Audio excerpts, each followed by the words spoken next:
the most surprisingly dangerous thing for women in early sobriety or seeking recovery at any stage, the thing that can cause relapse and even death when we think about the consequences of relapse. The thing is, I just want to drive this home today. It's so important for all women and for men to understand women in recovery, is hormones. And nobody ever discussed this with me. Nobody told me the signs. They didn't tell me what to look out for.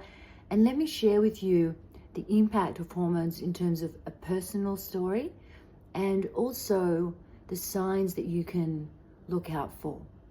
So I was never told anything about hormones in relation to recovery. It never even came up, and I went to quite a few rehabs, as I've mentioned. Now I speak about it with all my clients.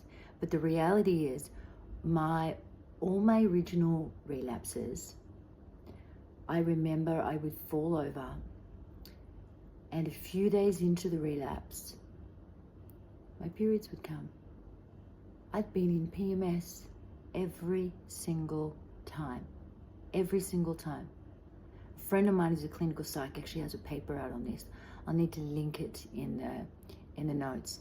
And now one of my worst relapses is in perimenopause. So the age is normally between 40 to 50, but it can start a little earlier than that as well. And perimenopause is huge, like hormones are huge. Men run on a 24-hour cycle. We're on a 28-day cycle.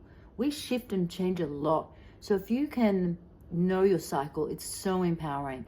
But perimenopause, I was doing all the right things, service, meetings, recovery, everything. But then I'd get up after my morning run, I'd come home and have a cry. And I started getting brain fog. I ignored these other symptoms, sleeplessness. It was all perimenopause. And once I got my hormones sorted out, happy days, all good. Day by day, of course, like anyone, but safe in recovery. I feel good in recovery. I have that healthy fear, and that's where it ends. But it was night and day once I got that resolved. Absolutely night and day. So for everyone, what I will say is get those trackers, know your sign, because it's different. It's very individual. Some people are more sensitive in their cycle, sometimes before. But you find out what works for you. Please like, subscribe, join the beautiful community here.